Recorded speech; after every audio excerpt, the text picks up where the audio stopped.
Stock Play of the Day is an educational program. Any statements made by Ally Invest employees are not intended to be or should be considered investment advice, a recommendation to buy, sell, or hold a security, or a recommendation to adopt an investment strategy. Hello and welcome to the Stock Play of the Day. Today's stock is ExxonMobil. We'll discuss should we pass or should we play?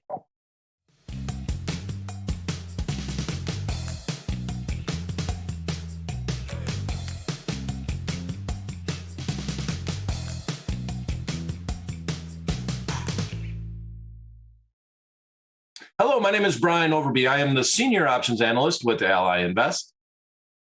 And I'm Lindsay Bell, Chief Investment Strategist with Ally Invest. All right, Lindsay. Well, the S&P 500 index was up a little bit. Now we see it down. What's going on in the markets this week?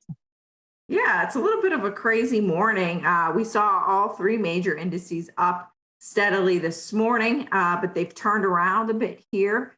And I think it's really the market's being driven once again by fiscal stimulus. You've got a chart of the S&P 500 up here. It's had a steady rise throughout the course of the past year, really. And the rise just in 2021 has been pretty remarkable, up over 4% on a year-to-date basis, even in the month of February, which has been considered a pretty sluggish month for the market usually. So maybe today we're going to give a little bit back. Some investors continue to be worried. The bears keep pointing to how far and how stretched the S&P 500 is getting from that 200-day moving average, which is that yellow line there on the chart. It is much more stretched than we were in September before we got that nice pullback that gave investors a little bit of an opportunity to get in if they weren't in at that point in time. I will say, interestingly, today, the Bank of America Fund Manager Survey, it's a monthly survey that comes out that's pretty widely followed by the market. It came out today and it talked about how these institutional investors are feeling pretty good about the marketplace at this point in time, and they have the least amount of cash that they've had on the books in several months.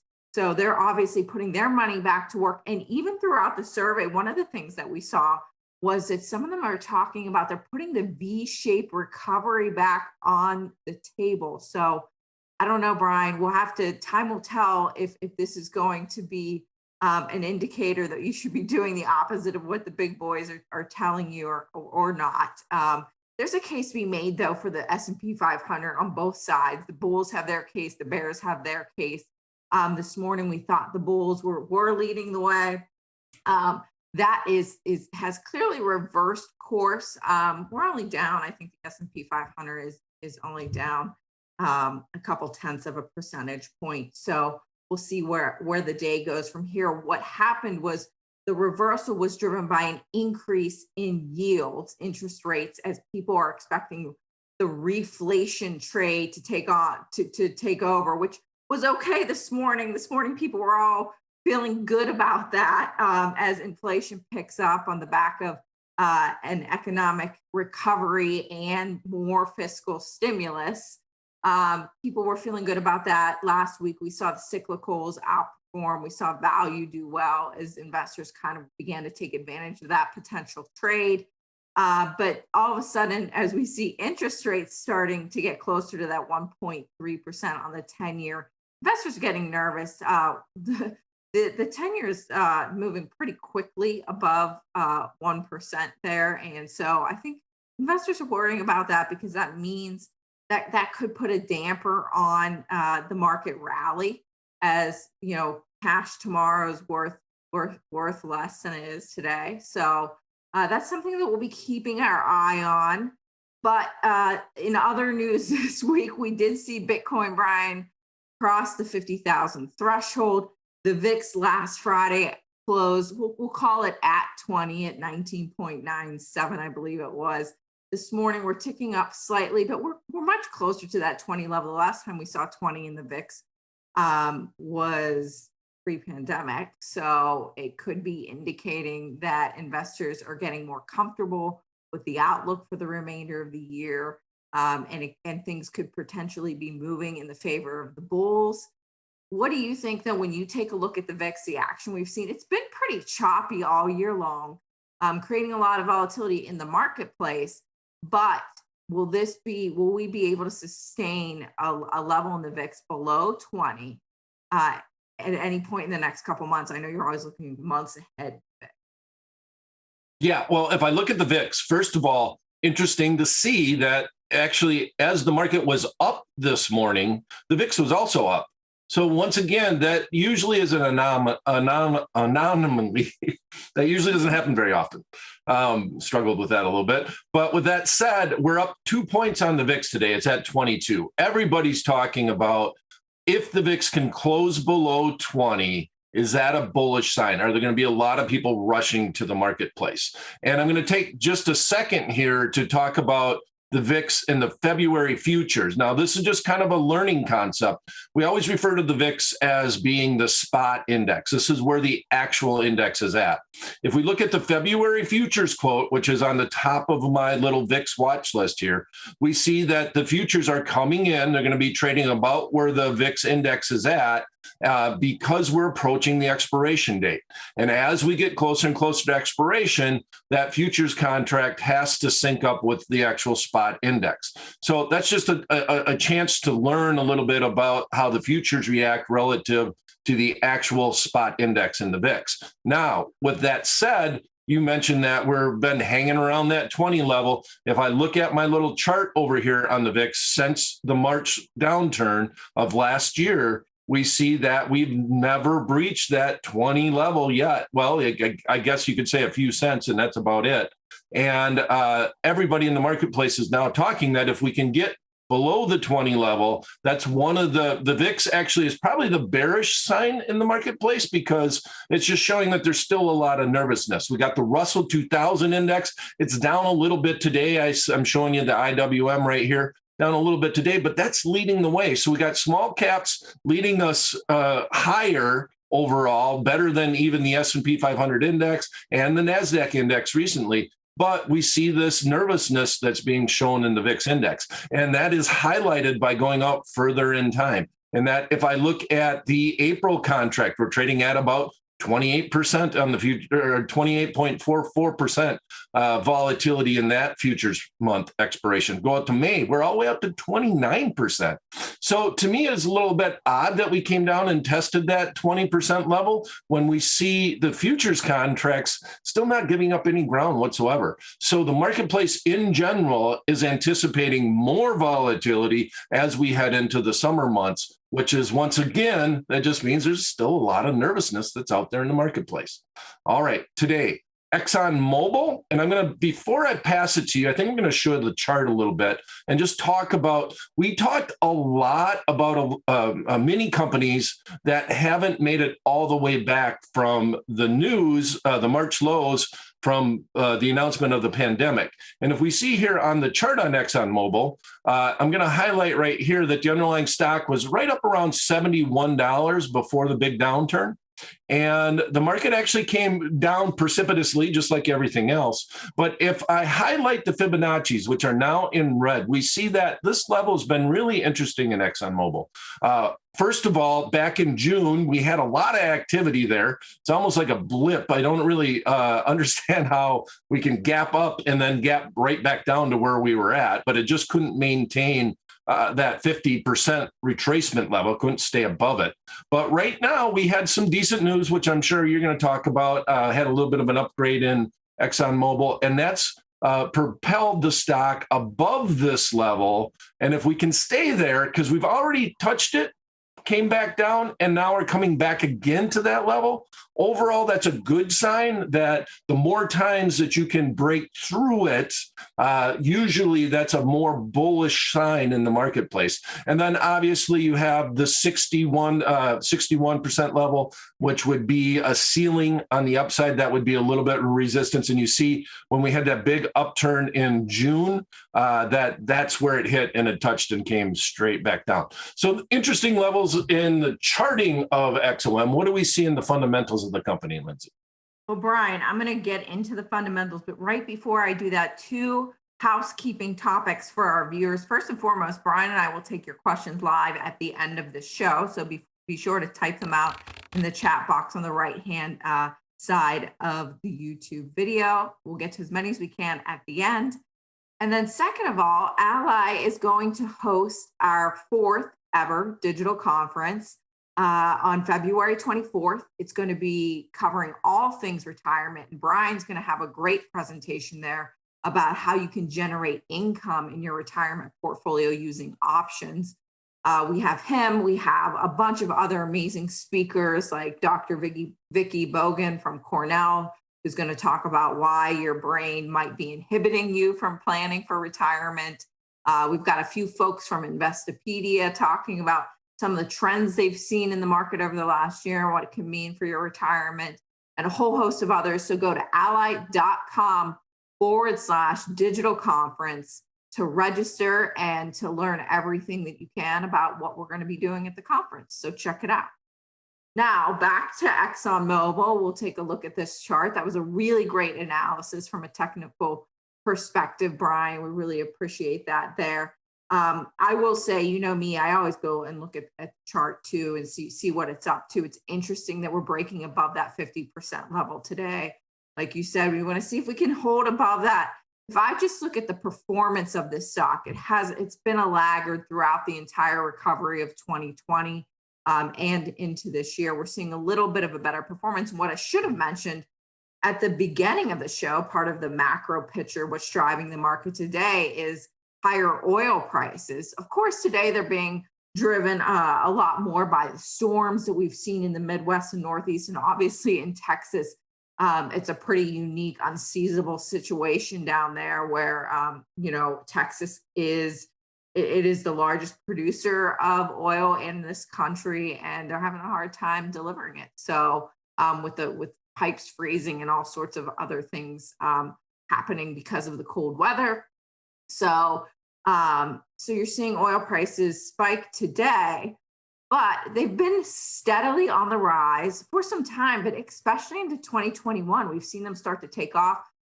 They've broken above $50 a barrel. They touched at $60 a barrel, which I don't think we've seen that level in WTI crude since, I'm trying to find it. I have it in my notes here. It's the first time in more than a year that we've seen WTI above $60.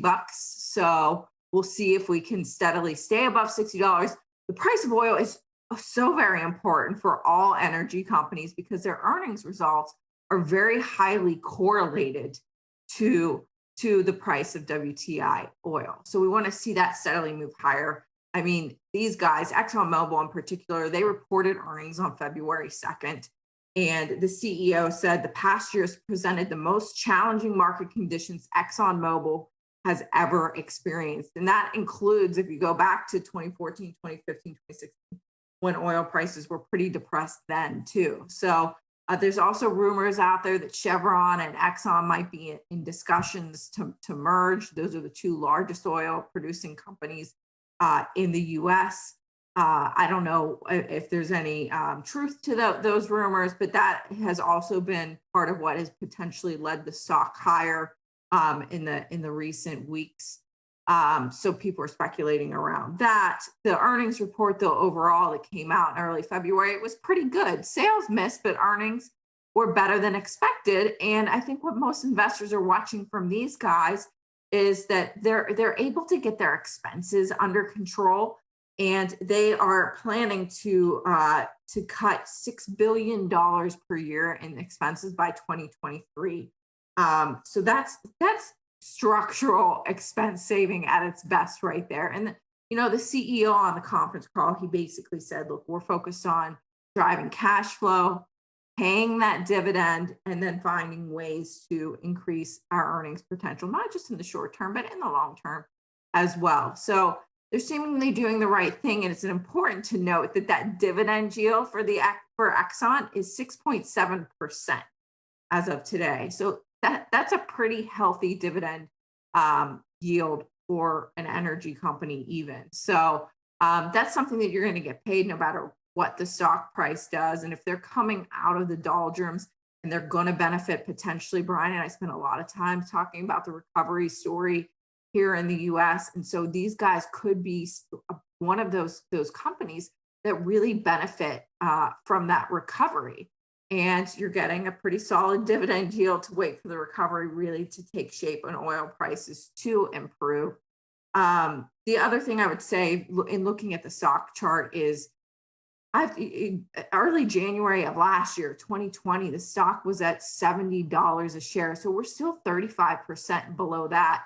It's been a steadily declining stock, though, over many years, slowly and steadily.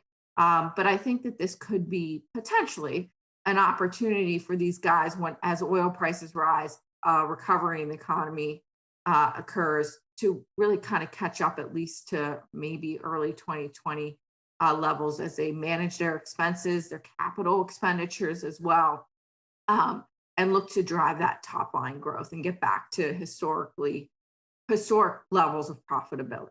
Of course, there's always a chance that might not happen either. So that's where Brian comes in. He always comes up with an interesting options play that's shorter term and a different way to look at the individual security. So with that, Brian, I want to pass it back over to you to see what you're looking at it from a trade perspective.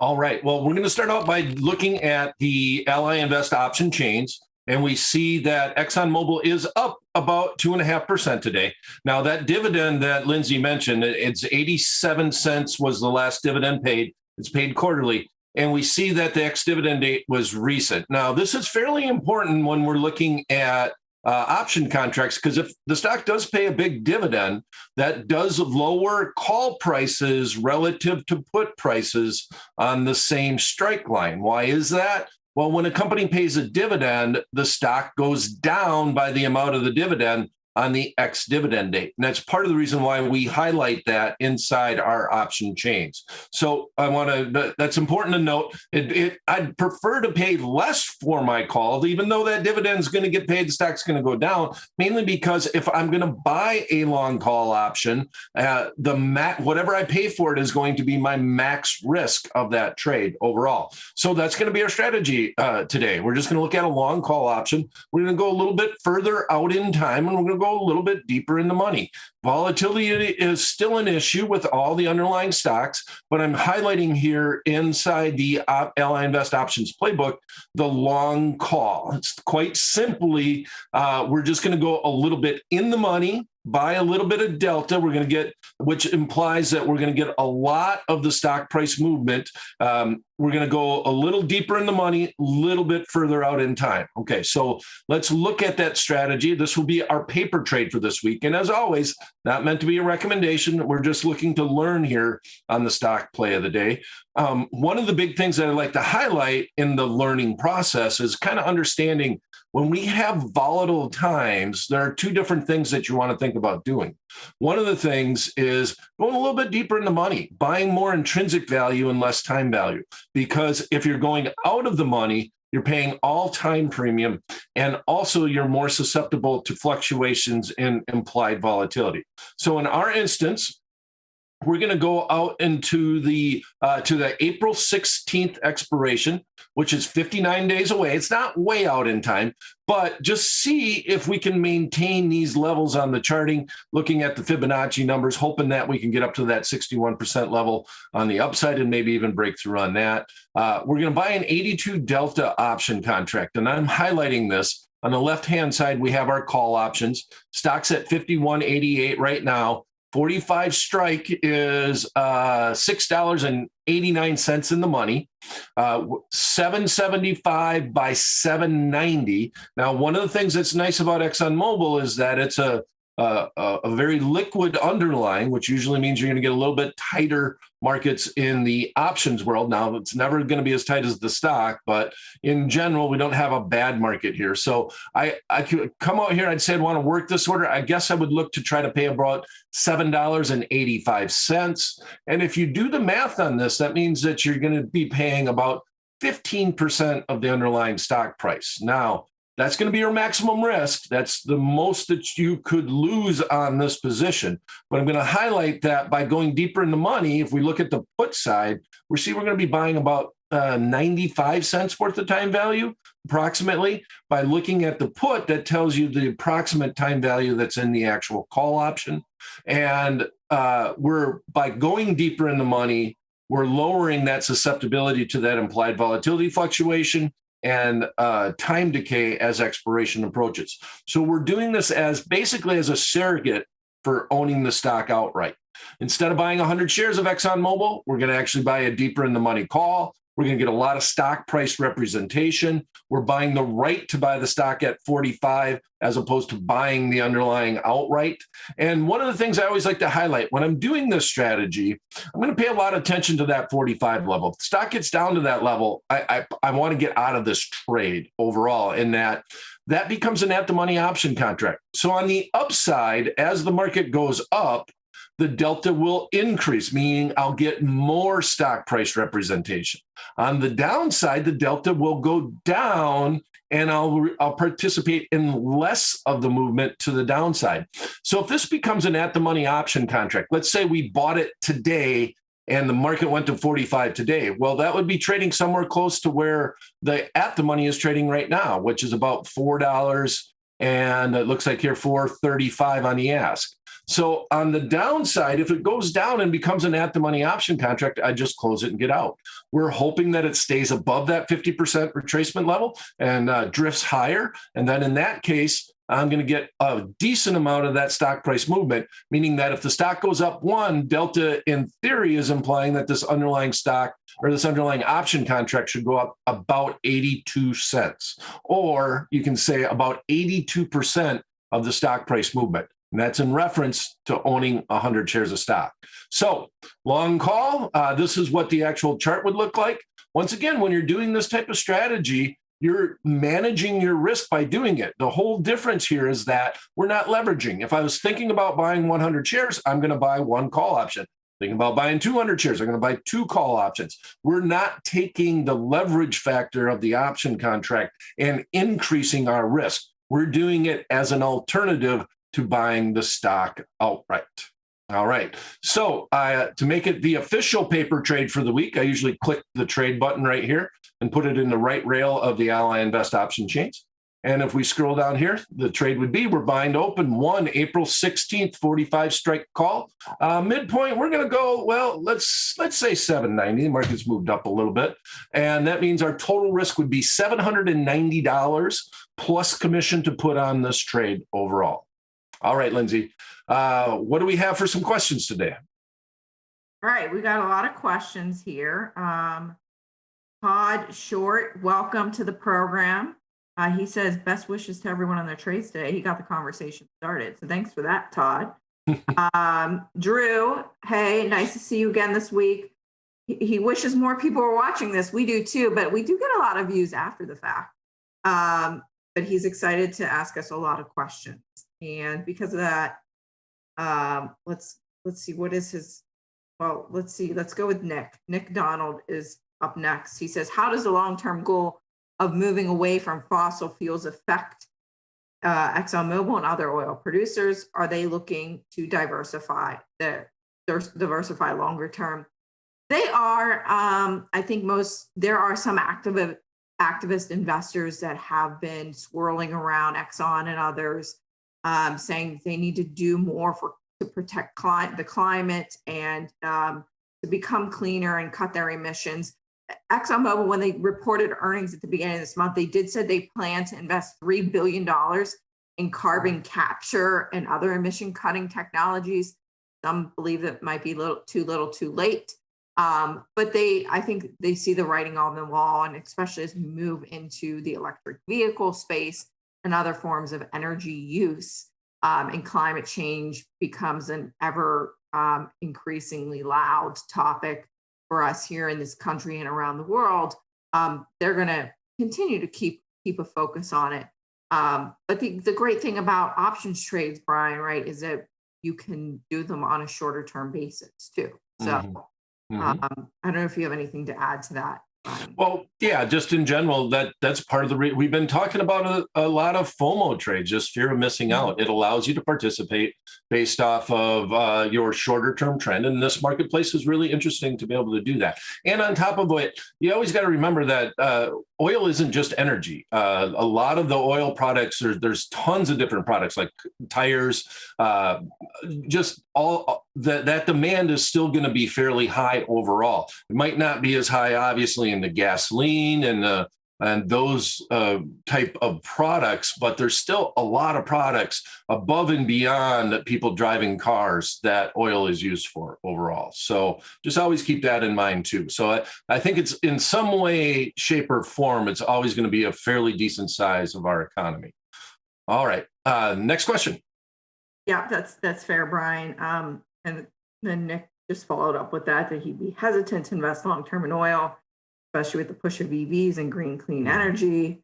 But I guess short term trades would be okay if you can bank a little on it. I think we just covered that. So here he's got a few of his questions. I've noticed solar stocks trading rather flat. Do you think stocks in this industry will boom when we hear more news about Biden's infrastructure plan? I haven't taken a look at solar stocks in a little while, but sure, they could get another boost from the Biden infrastructure plan. But I do think that they ran up into and after the election on expectations for a Biden win. So it'd be just something to keep your eye on. Always look at valuation and compare that to growth and things like that. So that's what I would say there. Brian, I don't know if you have anything to add on solar stocks.